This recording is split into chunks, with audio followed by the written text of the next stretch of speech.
अब आपको लेकर चलते हैं अयोध्या नगरी, क्योंकि राम पताका फहरा दी गई और प्रधानमंत्री नरेंद्र मोदी का संबोधन भी शुरू हो चुका है। उत्तर प्रदेश के मुख्यमंत्री योगी आदित्यनाथ जी, श्री राम जन्मभूमि तीर्थ क्षेत्र ट्रस्ट के अध्यक्ष पूज्य महंत नृत्य गोपाल दास जी, पूज्य संत समाज, यहां पधारे सभी भक्तगण, देश और दुनिया से इस ऐतिहासिक पल के साक्षी बन रहे कोटि कोटि राम भक्त, देवी और सज्जनों, आज अयोध्या नगरी भारत की सांस्कृतिक चेतना के एक और उत्कर्ष बिंदु की साक्षी बन रही है। आज संपूर्ण भारत, संपूर्ण विश्व राममय है।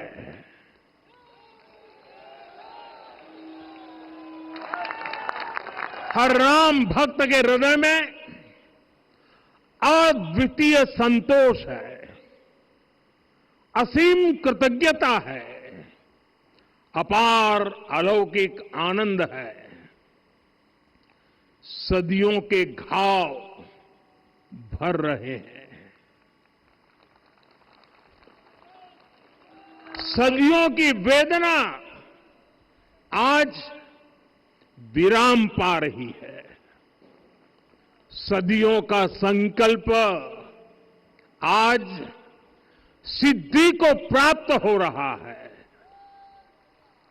आज उस यज्ञ की पूर्णाहुति है जिसकी अग्नि 500 वर्ष तक प्रज्वलित रही। जो यज्ञ एक पल भी आस्था से डिगा नहीं, एक पल भी विश्वास से टूटा नहीं। आज भगवान श्री राम के गर्भगृह की अनंत ऊर्जा, श्री राम परिवार का दिव्य प्रताप इस धर्म ध्वजा के रूप में इस दिव्यतम भव्यतम मंदिर में प्रतिष्ठापित हुआ है। और साथियों, ये धर्म ध्वजा केवल एक ध्वजा नहीं, ये भारतीय सभ्यता के पुनर्जागरण का ध्वज है। इसका भगवा रंग, इस पर रचित सूर्य वंश की ख्याति, वर्णित ओम शब्द और अंकित कोविदार वृक्ष राम राज्य की कीर्ति को प्रतिरूपित करता है। ये ध्वज संकल्प है, ये ध्वज सफलता है, ये ध्वज संघर्ष से सृजन की गाथा है, ये ध्वज सदियों से चले आ रहे स्वप्नों का साकार स्वरूप है। ये ध्वज संतों की साधना और समाज की सहभागिता की सार्थक परिणति है। साथियों, आने वाली सदियों और सहस्त्र शताब्दियों तक ये धर्म ध्वज प्रभु राम के आदर्शों और सिद्धांतों का उद्घोष करेगा। ये धर्म ध्वज आह्वान करेगा, सत्यमेव जयते नानुतम, यानी जीत सत्य की ही होती है, असत्य की नहीं। ये धर्म ध्वज उद्घोष करेगा, सत्यम एक पदम ब्रह्म सत्य धर्म प्रतिष्ठित, अर्थात सत्य ही ब्रह्म का स्वरूप है, सत्य में ही धर्म स्थापित है। ये धर्म ध्वज प्रेरणा बनेगा। प्राण जाए पर वचन न जाही, अर्थात जो कहा जाए वही किया जाए। ये धर्म ध्वज संदेश देगा, कर्म प्रधान विश्व रची राखा, अर्थात विश्व में कर्म और कर्तव्य की प्रधानता हो। ये धर्म ध्वज कामना करेगा, बैर न विग्रह आस न त्रासा, सुखमय ताही सदा सब आशा।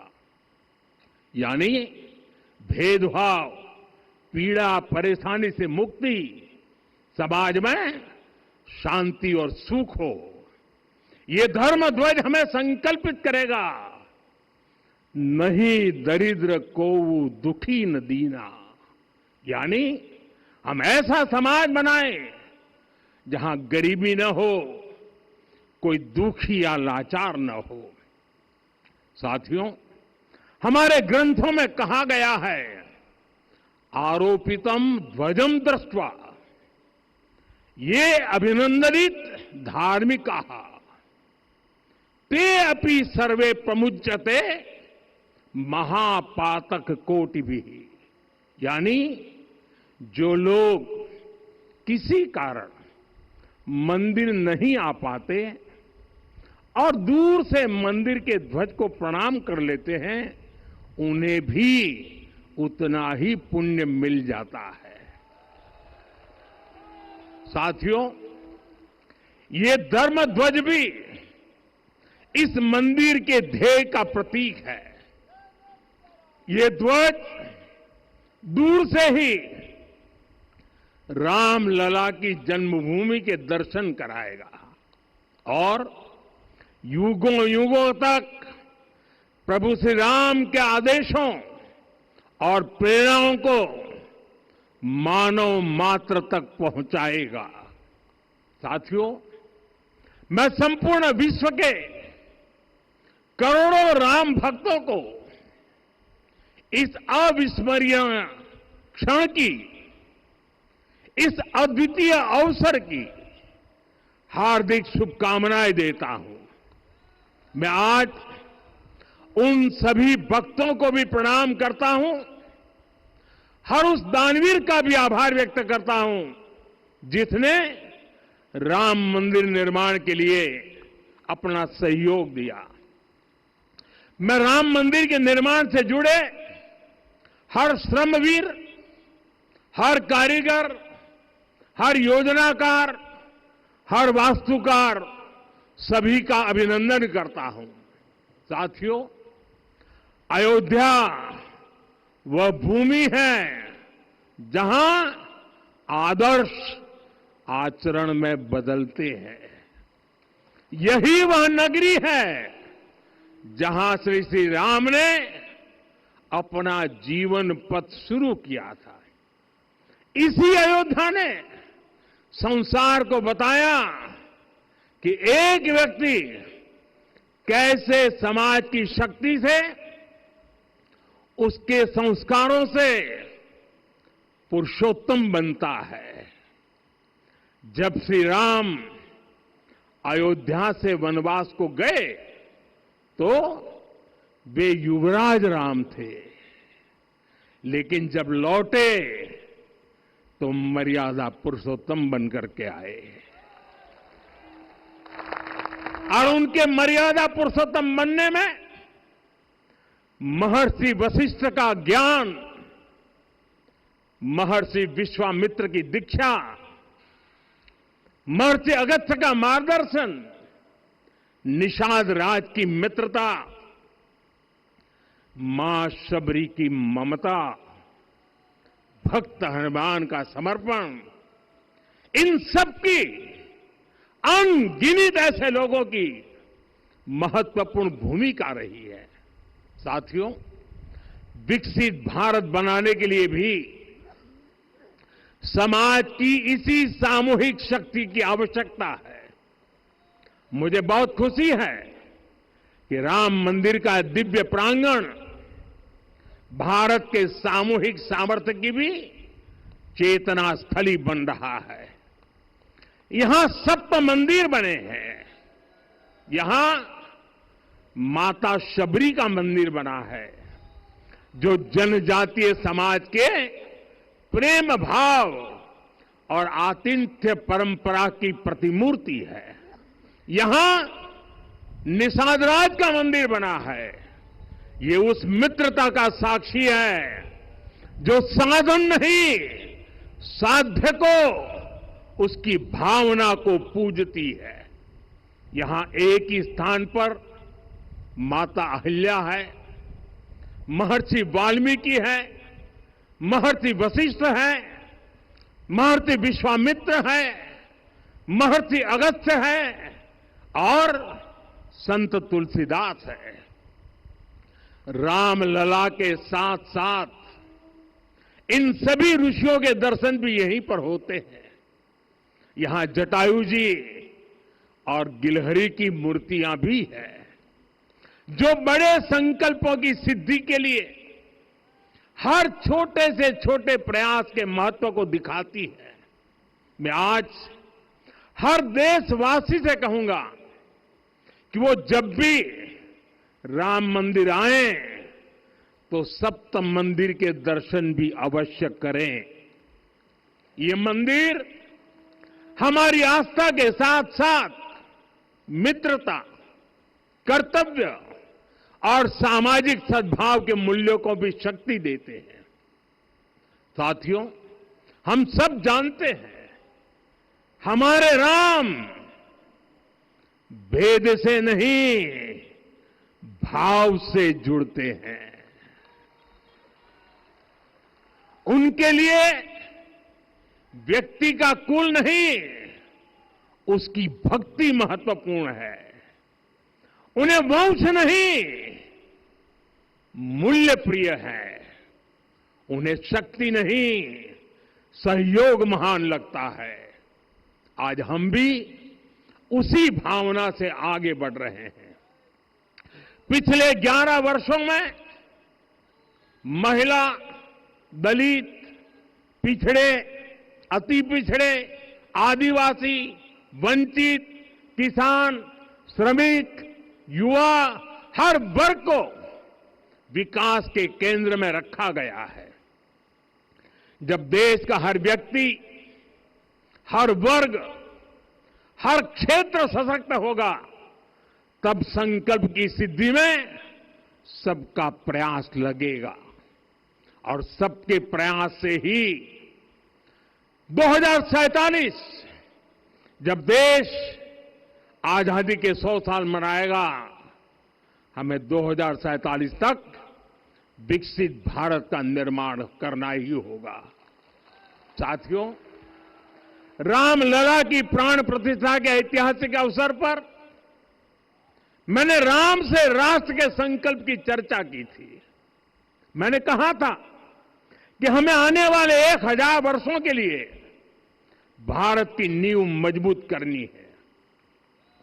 हमें याद रखना है, जो सिर्फ वर्तमान का सोचते हैं वो आने वाली पीढ़ियों के साथ अन्याय करते हैं। हमें वर्तमान के साथ साथ भावी पीढ़ियों के बारे में भी सोचना है, क्योंकि हम जब नहीं थे ये देश तब भी था, जब हम नहीं रहेंगे ये देश तब भी रहेगा। हम एक जीवंत समाज है, हमें दूरदृष्टि के साथ ही काम करना होगा। हमें आने वाले दशकों, आने वाली सदियों को ध्यान में रखना ही होगा। और साथियों, इसके लिए भी हमें प्रभु राम से सीखना होगा। हमें उनके व्यक्तित्व को समझना होगा। हमें उनके व्यवहार को आत्मसात करना होगा।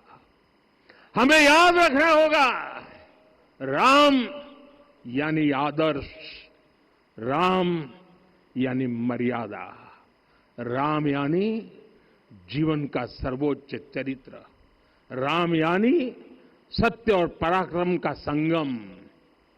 दिव्य गुणे शक्र समो राम सत्य पराक्रम।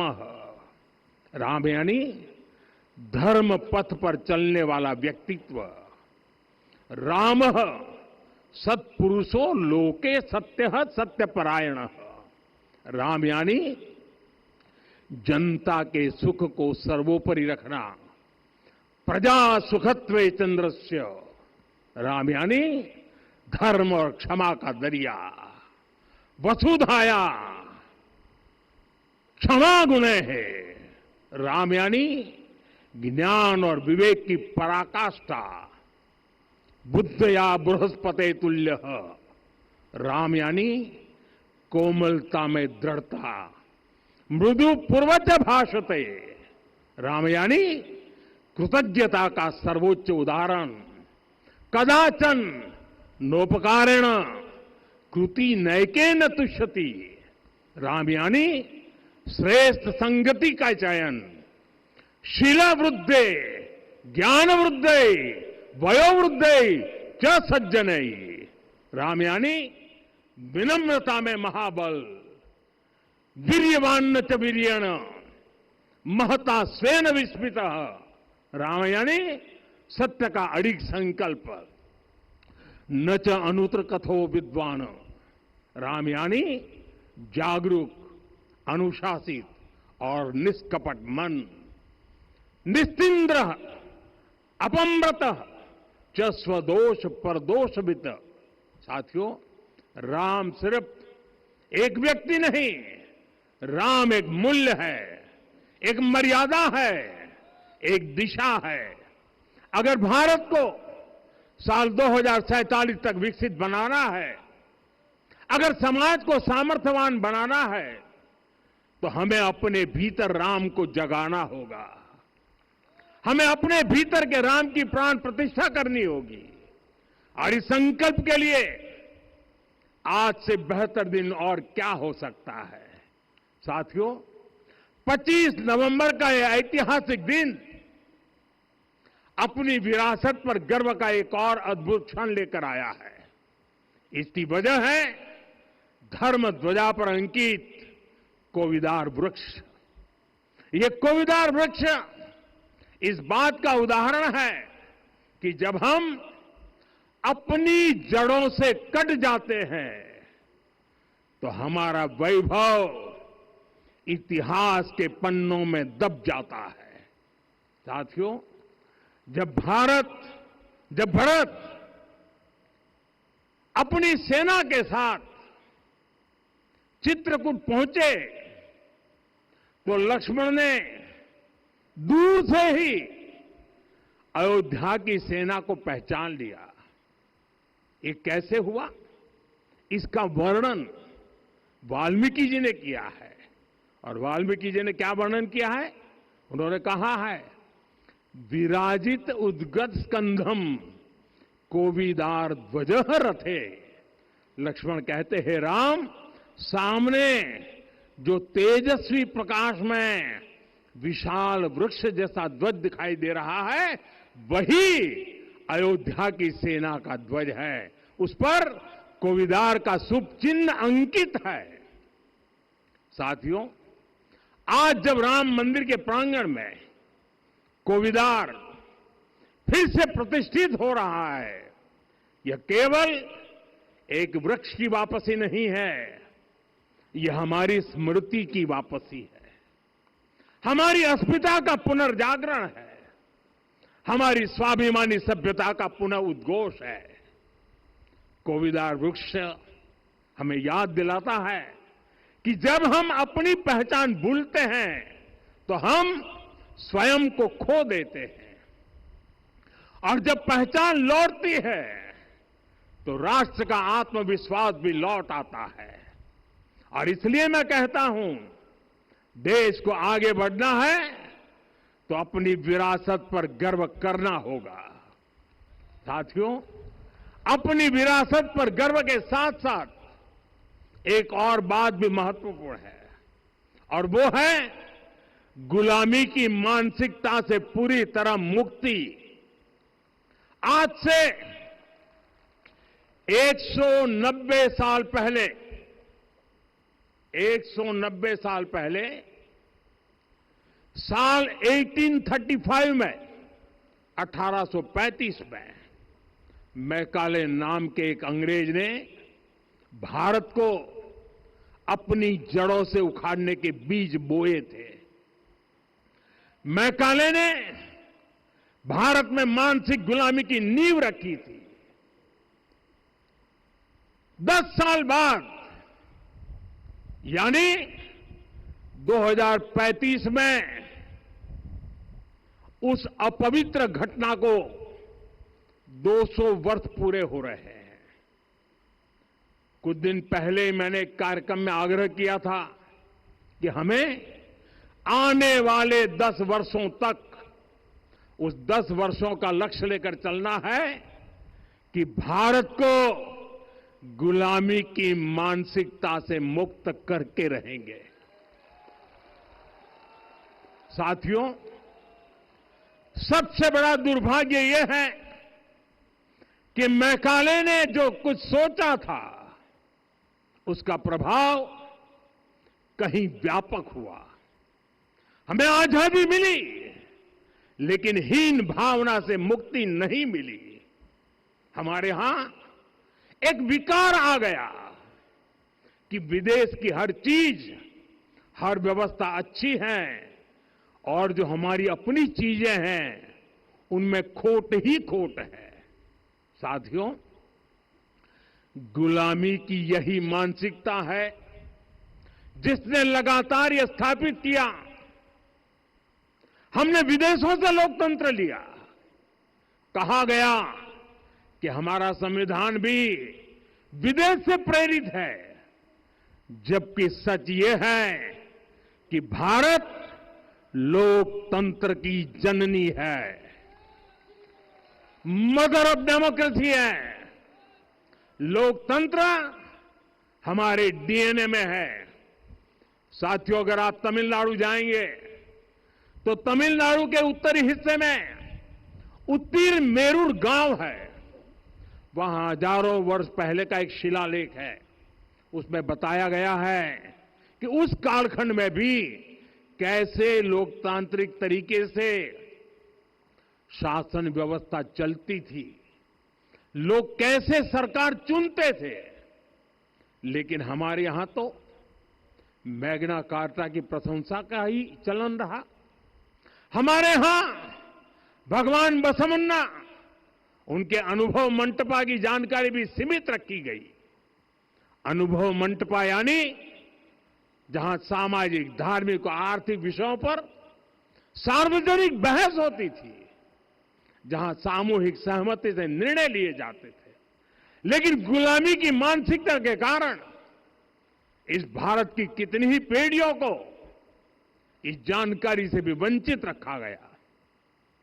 साथियों, हमारी व्यवस्था के हर कोने में गुलामी की इस मानसिकता ने डेरा डाला हुआ था। अब याद करिए, भारतीय नौसेना का ध्वज सदियों तक उस ध्वज पर ऐसे प्रतीक बने रहे जिनका हमारी सभ्यता, हमारी शक्ति, हमारी विरासत से कोई संबंध नहीं था। अब हमने नौसेना के ध्वज से गुलामी के हर प्रतीक को हटाया है। हमने छत्रपति शिवाजी महाराज की विरासत को स्थापित किया है। और ये सिर्फ एक डिजाइन में बदलाव नहीं हुआ, ये मानसिकता बदलने का क्षण था। ये वो घोषणा थी कि भारत अब अपनी शक्ति अपने प्रतीकों से परिभाषित करेगा, न कि किसी और की विरासत से।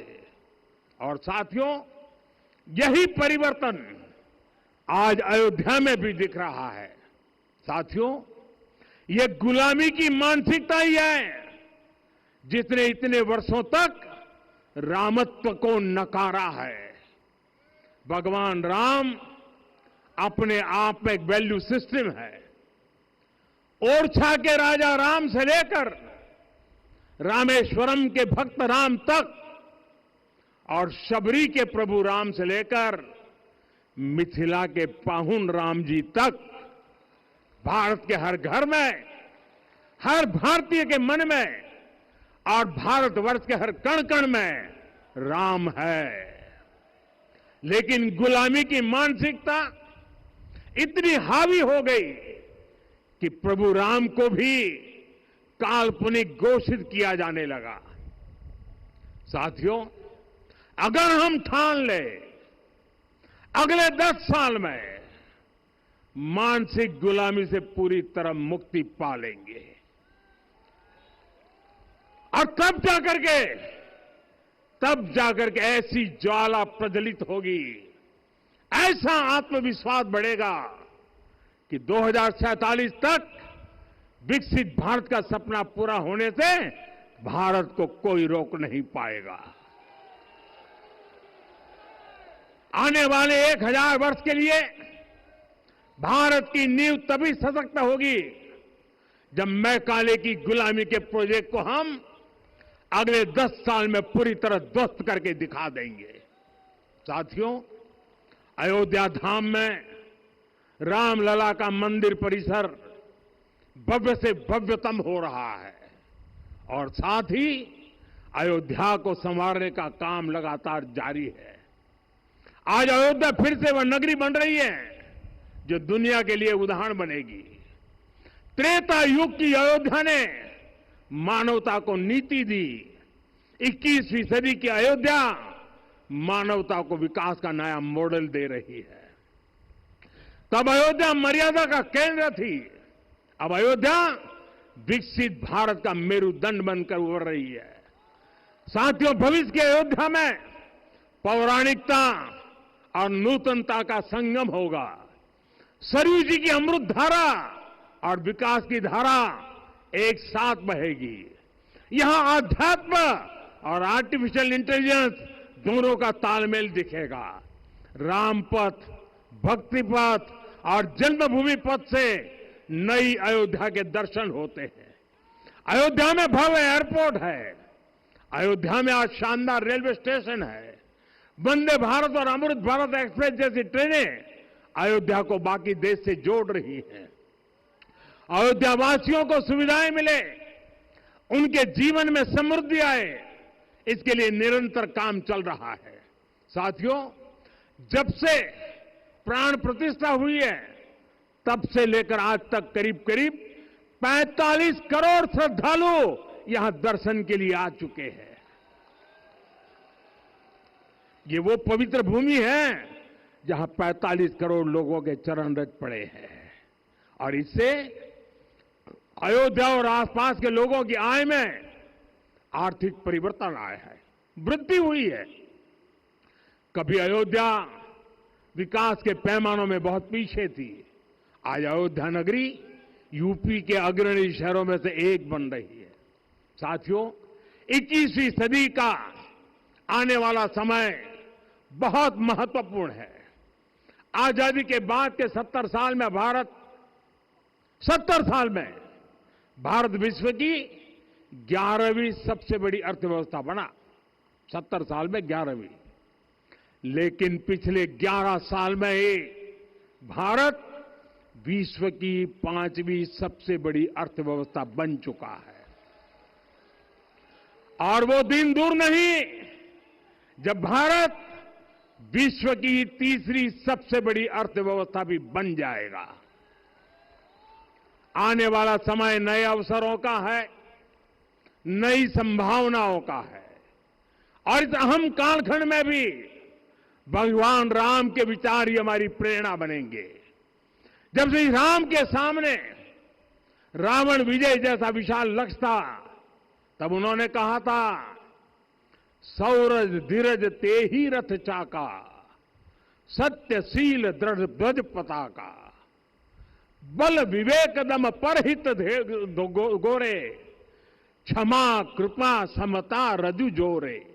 यानी रावण पर विजय पाने के लिए जो रथ चाहिए, शौर्य और धैर्य उसके पहिए हैं, उसकी ध्वजा सत्य और अच्छे आचरण की है, बल विवेक, संयम और परोपकार इस रथ के घोड़े हैं। लगाम के रूप में क्षमा, दया और समता है जो रथ को सही दिशा में रखते हैं।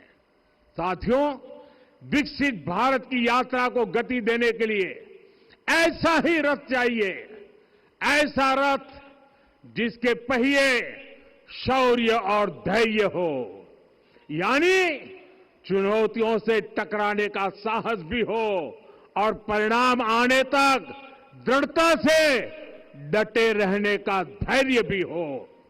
ऐसा रथ जिसकी ध्वजा सत्य और सर्वोच्च आचरण हो, यानी नीति, नियत और नैतिकता से समझौता कभी न हो। ऐसा रथ जिसके घोड़े बल, विवेक, संयम और परोपकार हो, यानी शक्ति भी हो, बुद्धि भी हो, अनुशासन भी हो और दूसरों के हित का भाव भी हो। ऐसा रथ जिसकी लगाम क्षमा, करुणा और संभाव हो, यानी जहां सफलता का अहंकार नहीं और असफलता में भी दूसरों के प्रति सम्मान बना रहे। और इसलिए मैं आदरपूर्वक कहता हूं, ये पल कंधे से कंधा मिलाने का है, ये पल गति बढ़ाने का है। हमें वो भारत बनाना है जो राम राज्य से प्रेरित हो, और ये तभी संभव है जब स्वयं हित से पहले देश हित होगा, जब राष्ट्रहित सर्वोपरि रहेगा। एक बार फिर आप सभी को बहुत बहुत शुभकामनाएं देता हूं। जय सिया राम, जय सिया राम, जय सिया राम। माननीय प्रधानमंत्री जी, सरसंघ चालक जी, अब यहाँ से देखिए, प्रधानमंत्री नरेंद्र मोदी को आप सुन रहे थे राम दरबार से, रामलला के दरबार से, राम मंदिर से, क्योंकि आज राम पताका फहराई गई है, शुभ घड़ी आ गई है और आज से राम पताका इसी तरह से युगों युगों तक लहराती रहेगी, जिसका एक खास संदेश दिया है प्रधानमंत्री नरेंद्र मोदी ने। तो बेहद अहम तस्वीरें, ऐतिहासिक पल और आखिरकार संपूर्णता का प्रतीक राम पताका फहरा रही है।